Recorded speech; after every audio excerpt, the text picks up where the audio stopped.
So thank you. Thank you, Gabriel. I would like to invite our two speakers, Craig and Gabriel Thompson, for an interpanel discussion.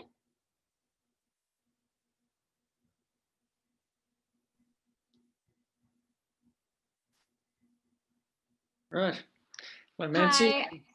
Hi, Dr. Craig Hassed. If you don't mind, can I read your bio again? Because maybe it was not live, so I will just read it again, if that is okay with you, and then we get started. So everyone knows how amazing you are. So about Dr. Craig Hassed, Dr. Craig Hassed, OAM is an associate professor at medicine at the Monash University since 1989, and he's a coordinator of mindfulness programs across Monash. Craig developed and integrated the world's first mindfulness-based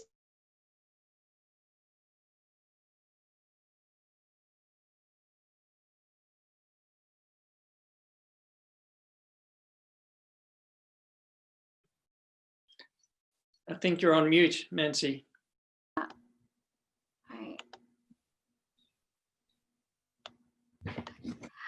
So Craig developed and integrated the world's first mindfulness-based healthy lifestyle course into the Monash medical curriculum.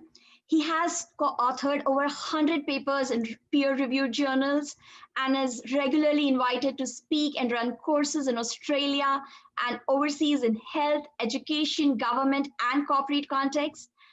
Craig was the founding president of Meditation Australia, and he's a regular media commentator who's published 13 books and 14 book chapters and featured in documentaries such as The Connection and My Year of Living Mindfully.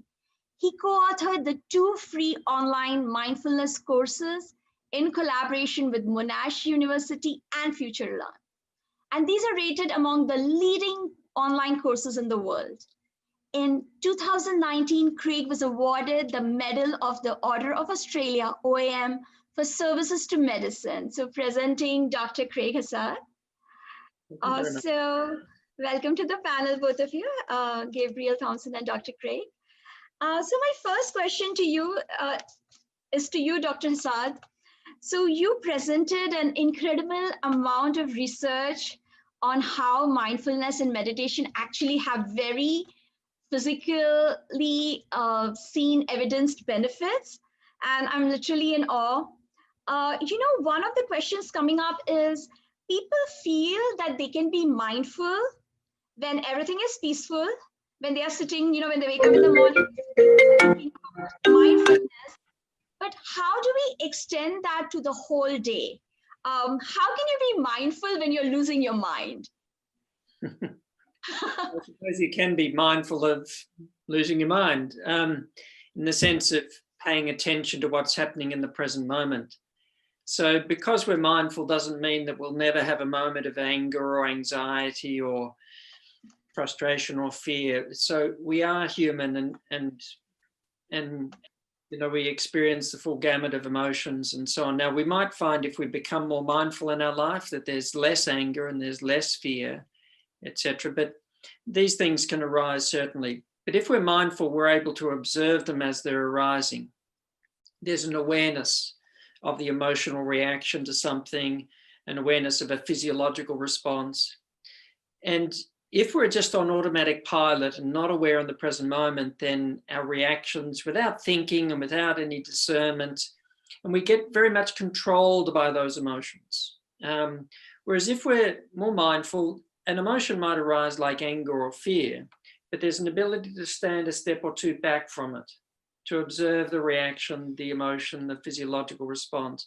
But that standing back from it, the observing of it, provides a little space, a little window of opportunity to make a conscious choice, to respond or not to respond, how to react. So in a sense, we're not so much trying to control the emotion through suppression, but we're learning not to be controlled by the emotion, by non-attachment to it. And so we might observe an agitated or distracted state of mind, but if we're able to stand back from it, we're not necessarily controlled by it. We might observe an angry reaction, but if we're able to stand back, we're not so controlled by it. And that gives us an opportunity to make a more conscious choice to respond more compassionately or with more forgiveness rather than vengeance, for example. So it does open up an ability to make wiser choices in our life. But being mindful doesn't mean I'm never going to have a moment of anxiety or fear again, at least not in my experience anyway. So because we are human, and and we're all very much a work in progress. I hope that helps a little bit, Nancy. Yes, thank you, Dr. Craig. You're actually giving us the mantra of how to go from reaction to a response. Maybe we can't go there every time, but you're helping us, how to just step back, because here is a reaction to the situation that's happening. And then you step back and with the non-attachment, and maybe you will go into a response. Yes, and you see, every day when we sit down to practice our meditation, and as we sit down to practice, the mind wanders off. Oh, we come back. Reactions and anger or frustration from the day arise. And so thoughts and feelings and reactions, sensations, comfortable, uncomfortable, are all coming and going into our awareness. But if we're able to observe those with less reactivity, with a little more compassion and gentleness, a little more ability to stand back from them, then as they arise in our day-to-day life, that awareness comes into the midst of a situation at work. When somebody says something and there's a reaction, there's an ability to stand back in that kind of mindful way. So the meditation underpins our ability to be mindful in the rest of our life, to live a more conscious life. And for children to learn those skills early on, rather than get into all the unhelpful habits that we as adults have tended to get into, for children to learn this early on is a great blessing. Thank you, Dr. Craig. It's like you're listening to my second question, which was to Gabriel. Now, how does mindfulness look when you're teaching that to children? How does it look like? Well,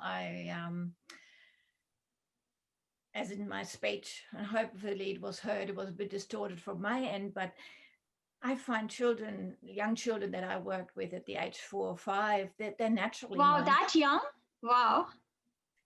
So they know when to stop. They have an innate sense of wanting that sense of balance and equilibrium in their bodies, in their minds, in their souls. So if allowed to, children will naturally go maybe to a sensory activity which allows them to focus, because through our senses we find focus. So they might play with Play-Doh or finger paint, and you can see my excitement about that.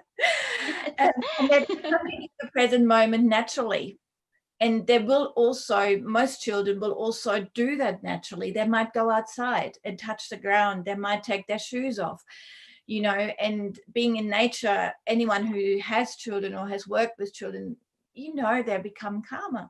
They just become calmer. So children naturally know how to be mindful if allowed to be. And I find also, adding to you, Dr. Craig, that when we allow ourselves to become calmer and take a moment and identify the emotion first of all that's going on, because often people don't even know what's going on, identify where in the body it sits. And children are wonderful at that, because they're usually non-verbal when they're at a younger age, but they will tell you they have a sore tummy or the head hurts. They know where the emotion sits, and that's all that's needed to identify it. So, and from then, what I wanted to add is, by being able to step back, we can actually allow an element of non-judgment to come in, and also seeing the situation from the perspective of someone else. So we, like you said, the empathy, the understanding. It's not just a turmoil that I feel inside, but it is like, whoa, when I step back, what is going on for someone else, which may also influence not just the level of my emotion, but my decision making, and hopefully a more positive one. Yes, I think that's a really important part of being present, is the awareness of others and how they're feeling and how we're interacting with that. Because when we're off in our own little world, in our own heads and disconnected, then compassion and empathy for others is not very possible at all. There's no room for it, is there? No. And I think that's that point about children, in a sense, are naturally mindful, naturally present. We weren't born distracted and worried. That's a habit we get into pretty early in life. And so in a manner of speaking, children learn how to be unmindful by being around unmindful adults. And then we have to get out of the habit, perhaps later on in life, but we can help children to maintain that natural sense of awareness and presence, but with the maturity of an adult, of course, as they grow up. Yeah, the modeling is important. A bit of pressure on us adults here, but yeah, children model what we do, not what we say. So yeah. I so completely resonate with what you both are saying, because as a mom, I sometimes see my children, and also as an educator, I see kids, who come that I am hurting. Like if they're upset, they will point to their heart, even as they're expressing it, because they are able to feel it in their heart. Or, like there is always, like I have seen kids in very, very young, at 3 years old or something, when they feel disturbed, they start to hum because they naturally know it soothes. Like no one has really taught them meditation, but so I can hear what you're saying, because I've seen them hum or soothe themselves by going backwards or forwards. They seem to have this inherent understanding of what they should do, which leads me to my next question is, Gabriel, what is something that parents, because you've talked a lot about, work about being with kids, how that helps keep your own playfulness and inner child alive. So I would like to ask you that, what do parents and educators need to learn from children? Because even when you're saying that, I can see how magical you sound and how infectious that is. So what do parents need to learn from their kids? And what is the most important thing that they can teach their kids? So what do parents need to learn from kids, and what do they need to teach kids? Well, I would say, because children are individuals, like often parents, I find, like, you visit someone, they have a 5-year-old child and you have a 5-year-old child, they say, well, go off and play. Well, no, they are individuals. So as parents or any adult, I feel it's really important to observe your child and get to know them, get to know who they are, their strong personalities that they come with, and just attune to your child. And if it's possible, I'm a promoter for letting children be in the flow, and that goes for any age.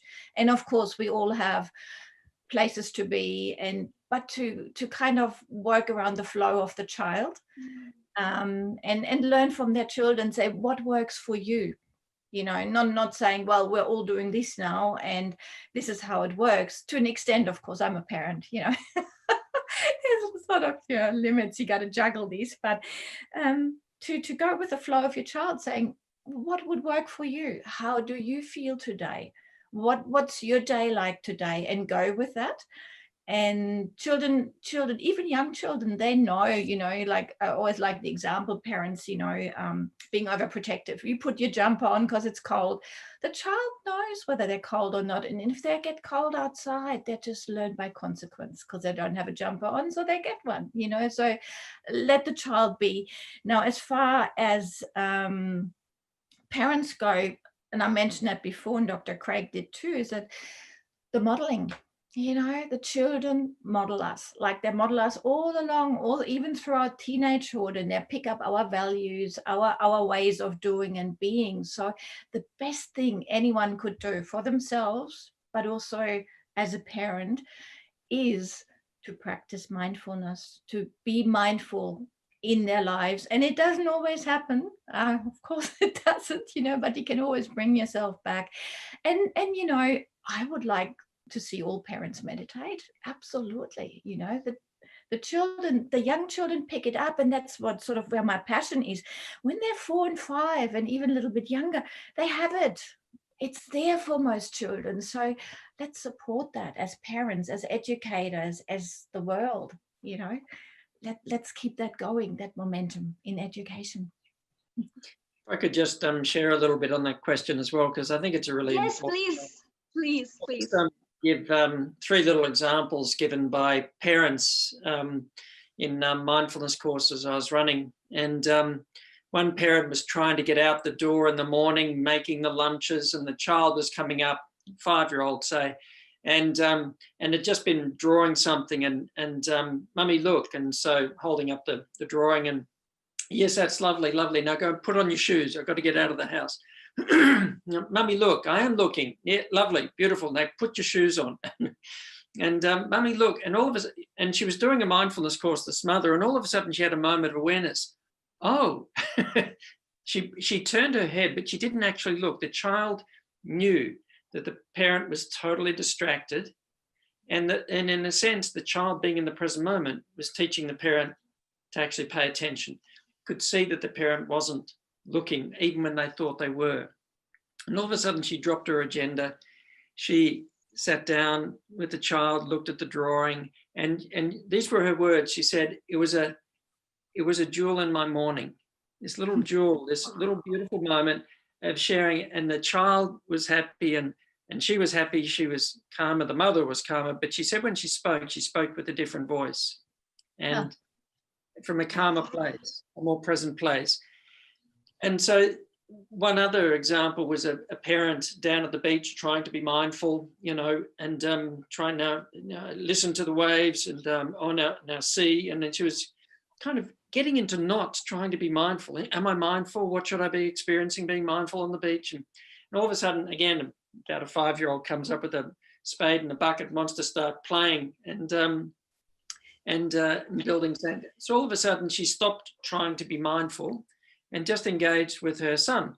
And next thing, they're building sand castles and playing on the beach and playing pirates. And after about half an hour of that, she sat back down on her towel, and all of a sudden she realized that she'd been mindful for the last half an hour, just with the spontaneity and the immediacy and the presence of the child as well. One other example to share was, again, a mother, she was saying, I was trying to get out and get somewhere and get into the car, and she had her child's hand, and she's trying to get to the car, and she's feeling this sort of resistance tugging on her hand, and she's, oh, come on, we've got to go. And all of a sudden she has a mindful moment. Oh, wait a second. She stops, she turns around and sees the child transfixed by these beautiful red flowers. And all of a sudden she just realized, wait a sec, drop having to be somewhere else and be here now. And so they had this moment of just together looking at the beauty of these flowers. So a child can teach about attention. They can teach about spontaneity and being in the flow. They can teach about appreciation of beauty, I think, because they're all natural parts of being present.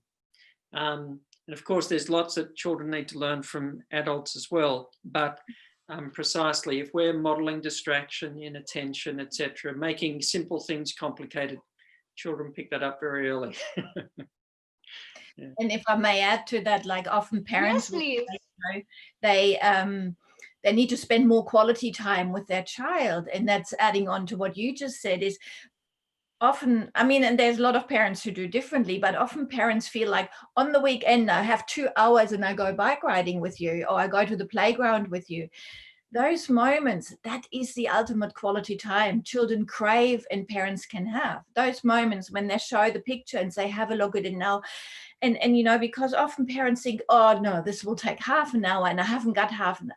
No, it doesn't take half an hour. It is 2 minutes of quality mindful time that will so strengthen a connection between you and your child at any age. And I speak teenagers too. When they want to talk, they don't often want to talk long because they often become nonverbal for a little while, but they want the moment with you. And I like that, that the appreciation and the gratitude flows from that, and it opens everyone's heart. So, yeah. The screens are so much getting in the way of that authentic connection. Just spending time being physically in the same place with somebody, like a parent and a child, that's not quality time, especially if that time everybody's face is buried in the screen. And so it's actual engagement, real connection. That's the quality time. And children are very often satisfied, so much more satisfied with just those moments of real engagement, rather than just time of being physically in the same room with somebody while everybody's on their iPad. That's unfortunately too much of modern life these days. Yes. You know, so for a lot of parents who are watching this, and including for me, Dr. Craig and Gabriel, you know, you're really showing us the mirror. When you shared, we can all see ourselves. I think, you know, those memories are flashing by when we have done those exact same things. In fact, Dr. Craig, when you shared the first example, how many of us have been in that same exact situation? And we have done the same exact thing. And as Gabriel said, you know, you cannot schedule these moments. You have to take them as they come. Otherwise, you just miss that opportunity. You miss that door. So I literally had like goosebumps, Dr. Craig, when you were sharing that example of, you know, the mom telling him to put the shoe, because we have our agenda and we are not in that present moment, but the kid is. And like Gabriel said, we are thinking, you know what, when I finish all this and at the end of the day, I'm going to give him time, and we have missed. Yes. So I'm really, really grateful for you both to like hone it in. And I think this is going to stick to all of us. And, you know, really seeing these kids as, and honoring them as souls, and not just as little kids who have to listen to us, but honoring them on a soul level. Dr. Craig, I had a question for you, because people seem very aware these days that mindfulness can help in relieving our daily stresses and anxieties. Like this seems to be it has come into our everyday consciousness. But can you share a little bit about maybe what could be the long-term implications of mindfulness, you know, emotionally, physically, psychologically, or even anti-aging? Like, what are the other benefits of mindfulness? I'm hoping that this will inspire all of us to start mindfulness right now. Well, if I could say, the cost of a distracted mind, a worried, inattentive, you know, ruminating mind, the cost of that is significant. And not just in terms of our mental health and well-being, but in terms of errors, car accidents, wasted time, miscommunication, but also physical health effects of activating this stress response again and again and again when we don't need it. So we might worry about an upcoming event 1,000 times before it even happens, and activate the stress response 1,000 times when it's not actually required. You know, it's 3 o'clock in the morning and we're awake and we're getting stressed about things in life, etc. And just consider what is going on in the present moment at 3 in the morning. Your head's on a soft pillow, you're lying on a soft mattress, you've got some warm blankets or a doona on you, and you're in a very quiet place. Life cannot possibly get any more comfortable than that. So there's present moment reality, but mentally we're somewhere else, or reliving things from the past again and again. So that cost of being unmindful is enormous. So when we consider the benefits of mindfulness, it does the opposite of all of that. So obviously the mental health benefits. So every time we get on that train of thought to negativity and worry and self-criticism and rumination, we just notice, oh, there I am on that train of thought again. We just step off the train back into the present moment.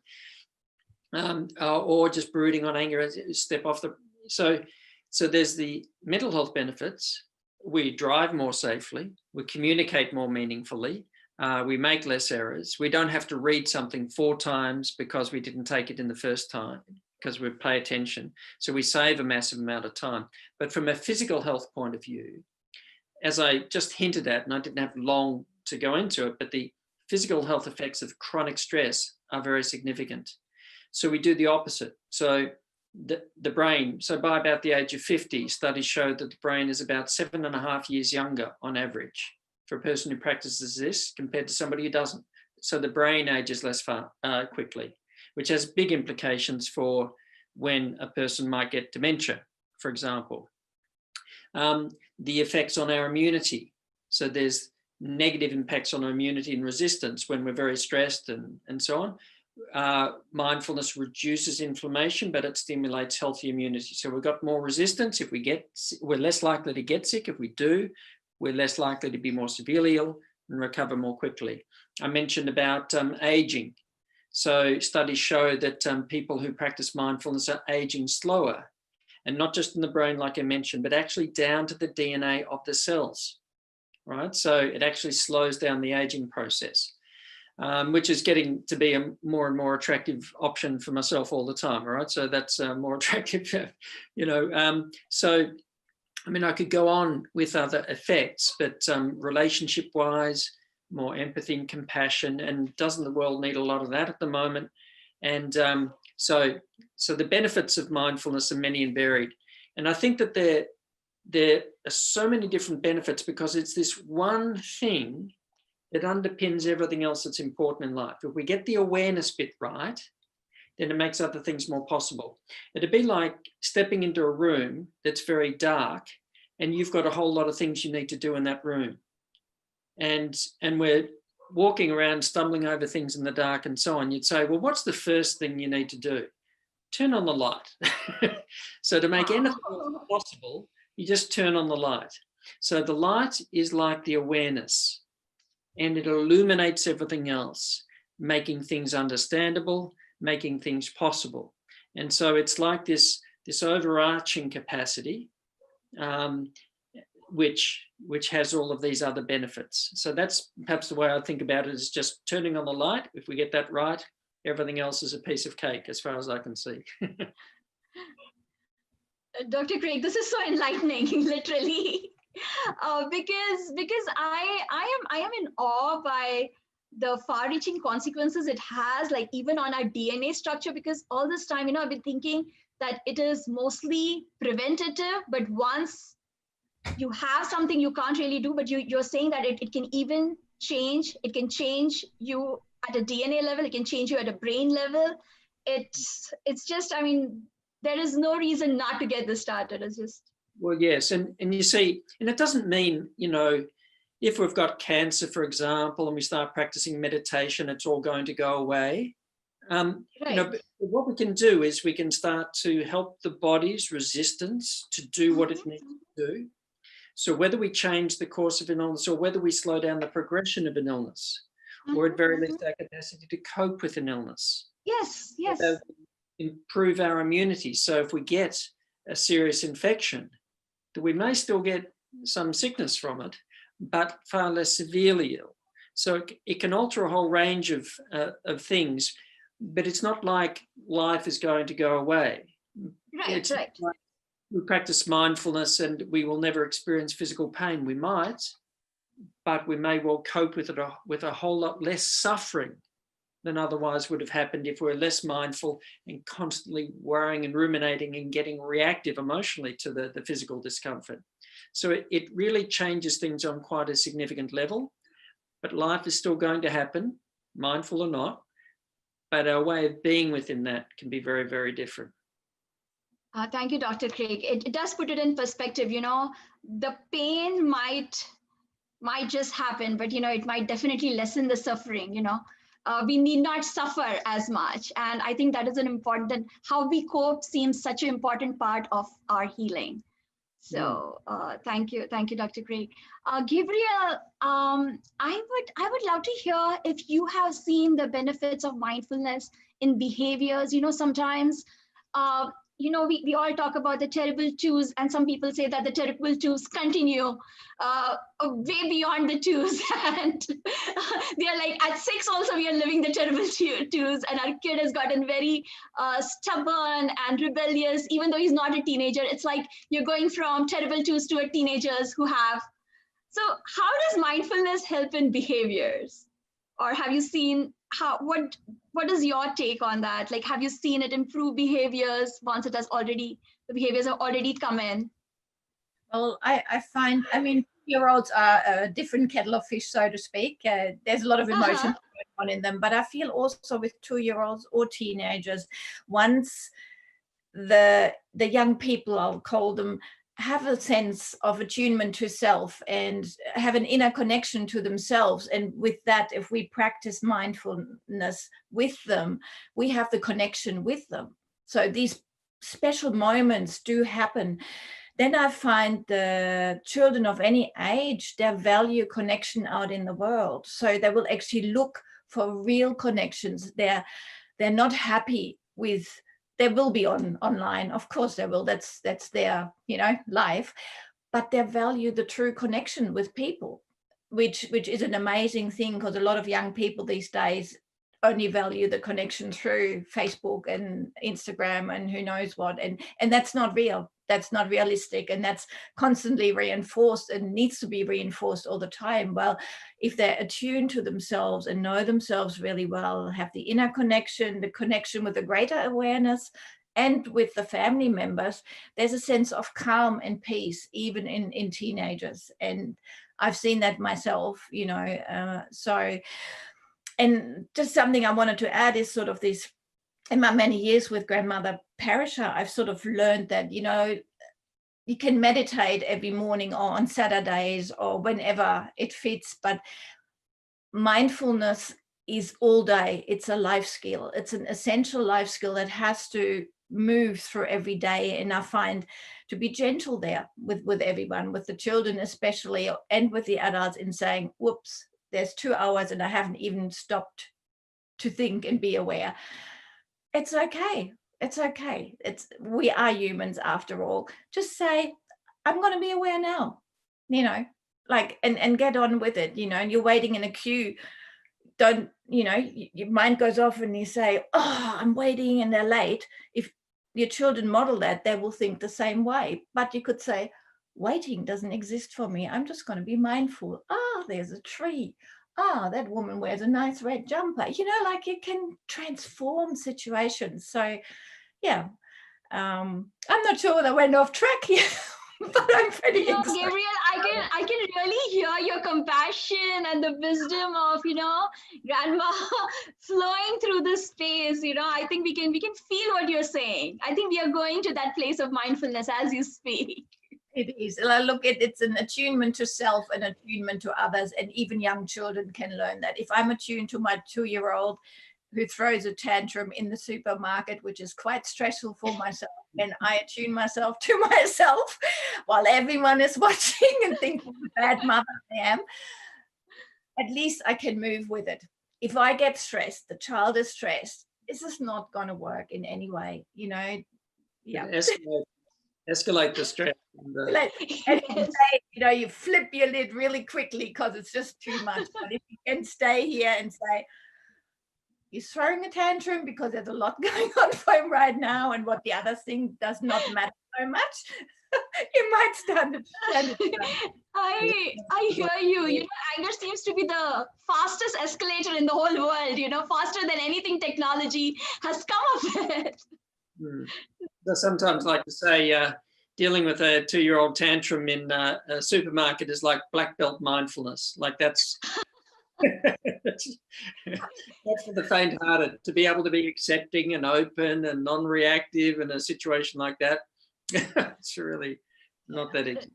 Just wanted to add that between each other in relationships is really important to model to children as well, of any age. Is like, how do we connect? If you have a partner in your life, how do you connect? You know, how do you stop? Do you escalate very quickly? Because we're often triggered, you know, that's what happens in relationships. Have you got that window of tolerance where you can step back and say, I'm not gonna crawl into myself or get really angry now and storm out the door, or, you know, whatever, be verbally abusive, to be able to, you know, contain that. And that's amazing modeling, like most important modeling for children. Some studies that have looked at training mindfulness in early primary school, but training the teachers, when they actually look at the behavior of the children is a whole lot better, less reactive and angry and so on. But that's training the teachers, because again, coming back to this point, when the teacher is mindful rather than unmindful, is making conscious decisions rather than automatic pilot ones, then that the children pick that up very, very quickly. And so we need to take responsibility of that situation even more as adults. Yeah, having worked in early childhood for many, many years, you have to be so aware of what you do. They watch you with eagle's eyes, and sometimes they copy what you do and you go, whoo. And you might have noticed that children too, those of you who have children, your Yes. child will do something and you go, where's that from? Oh, that behavior stems from me. Okay. Adjustment needed. And I think one of the things, when we're more mindful and we're more aware, we notice things more. And that includes noticing our own reactions and anger and frustrations and fears and so on. So we sometimes observe things in ourselves that we don't always like. And one of the most unhelpful trains of thought that we can get on is to then get on a train of thought of self-criticism. If we can just be happy with the moment of noticing and the moment of conscious choice, and that could be noticing ourselves overreacting to something, getting angry about something. If we can just notice that, but notice it in a mindful way, which means with some self-compassion. It's just like, human being having a human moment. Look at, it's that interesting. My child knows where my buttons are and they're pressing them. They're very good at pressing them. And here am I waving my legs around and it's like on automatic pilot. Isn't that interesting? So if we can notice that with a little bit of compassion and kindness, then there may still be a response that is required, but it comes from a different place. Yeah. If we notice something, I can remember one time a mother with a baby, and the mother, she was a trained psychologist herself, but middle of the night, breastfeeding, and she was just getting angry and irritated, waking up, and I got things, and all of a sudden she was aware of what was going on in her mind, of resenting the fact that she had to be up in the middle of the night again breastfeeding. And all of a sudden she noticed the resentment and she remembered being mindful, and she just really connected, just really present with her baby. And she said just the feeling and sensation, all of a sudden there was this overwhelming sense of love that arose, just as a natural part of being in the present moment. So the resentment just went, but the love arrived, just sort of was there as the natural thing when it was uncovered in a sense.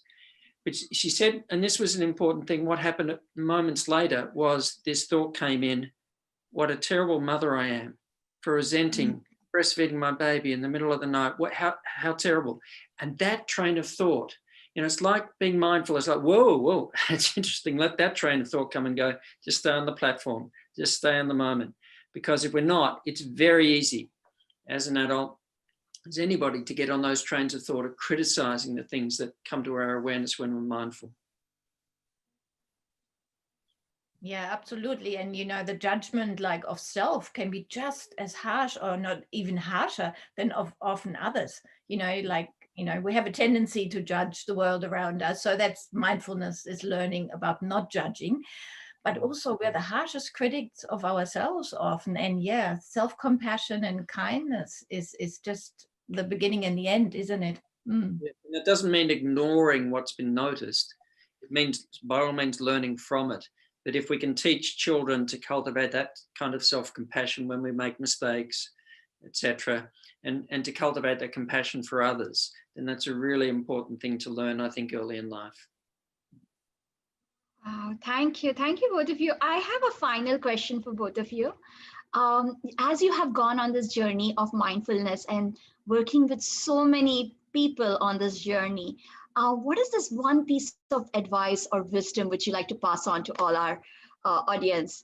You have been flowing with wisdom, delivered with so much compassion, but is there any final advice you would like to give to our audience?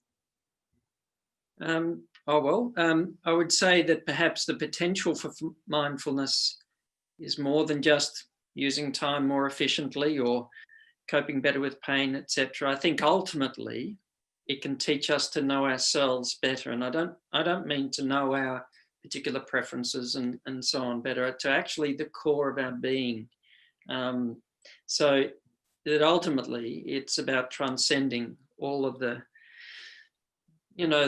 ups and downs of life and so on, and finding actually something that's much more enduring and central to our being. So it can teach us that. If we learn that, then everything else is experienced in life as a bit of a rich and interesting play, but we're not so lost and caught up in the play, perhaps. Thank you, Dr. Craig. Gabriel? Into my mind comes is that mindfulness is an essential life skill, and I would always put it on par with eating and drinking. You know that.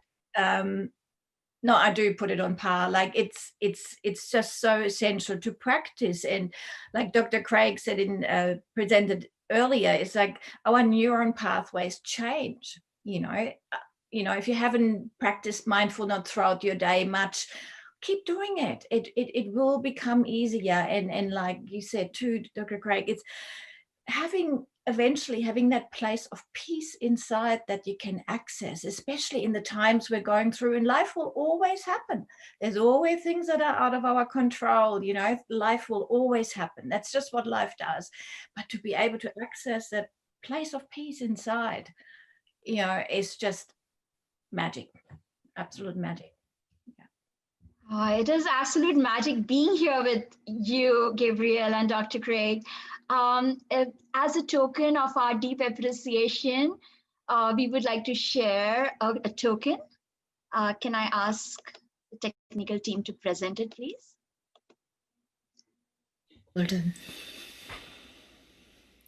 Children do not need spiritual awakening. From my experience, they are right awake.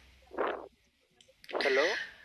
For many Yes. years, I had the Yes, Linga, you by Yes, mistake is the video playing? as an early childhood educator to spend my days with 4 to 5-year-old I think you're supposed to play, give that It certificate. has been a privilege to be on a journey of learning and playing with them, and exploration and growth happen together.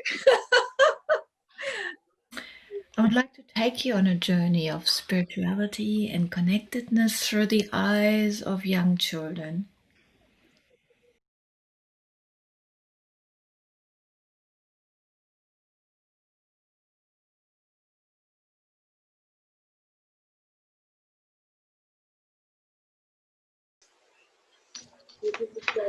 Thank you so much, Dr. Craig Hassed, for being a speaker at the World Parliament of Spirituality, Australia. This is our first day in Australia, and really grateful to both of you for standing by as we try to bring this online for the first time. Really working from many different continents here. Deeply grateful for your words of wisdom. I think, even through all the technical difficulties, the words of wisdom from both of you are going to stay with all of us. Thank you so much. And with this, I would like to end the session. Thank you. Deep gratitude.